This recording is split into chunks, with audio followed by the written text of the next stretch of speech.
বাংলাদেশের চলচ্চিত্র মানেই গান। পর্দার গল্প যতটা চোখে পড়ে, তার আবেগ ছড়িয়ে পড়ে গানের সুরে। অথচ সেই গানের কণ্ঠশিল্পীরাই আজ প্রশ্ন তুলছেন নিজেদের অস্তিত্ব নিয়ে।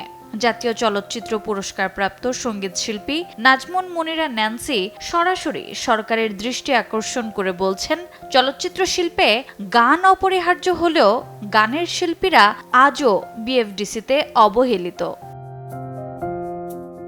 শিল্পী সমিতি, পরিচালক সমিতি, প্রযোজক সমিতি, বিএফডিসিতে আছে সবার আলাদা কক্ষ, আলাদা সুযোগ। কিন্তু প্লেব্যাক শিল্পীদের জন্য নেই কোনো নির্দিষ্ট বসার জায়গা, নেই বিশ্রাম কিংবা চর্চার স্থান। ন্যান্সির প্রশ্ন, চলচ্চিত্রের জন্মলগ্ন থেকে যে গান ব্যবসা ও জনপ্রিয়তার বড় শক্তি, সেই গানের শিল্পীরা কেন আজ প্রাতিষ্ঠানিক স্বীকৃতির বাইরে?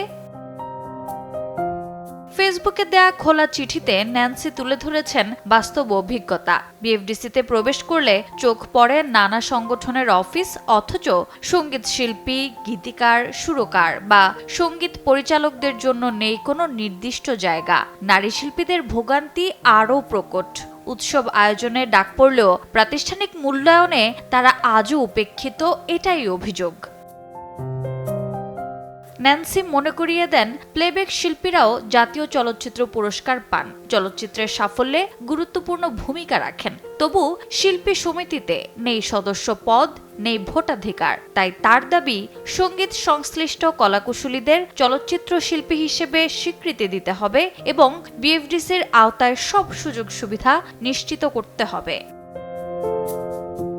সবশেষে আবেগের জায়গা থেকে ন্যান্সি বলেন, ভালোবাসার প্রতিষ্ঠান বিএফডিসির সঙ্গে দূরত্ব নয়, অংশগ্রহণ চান তারা।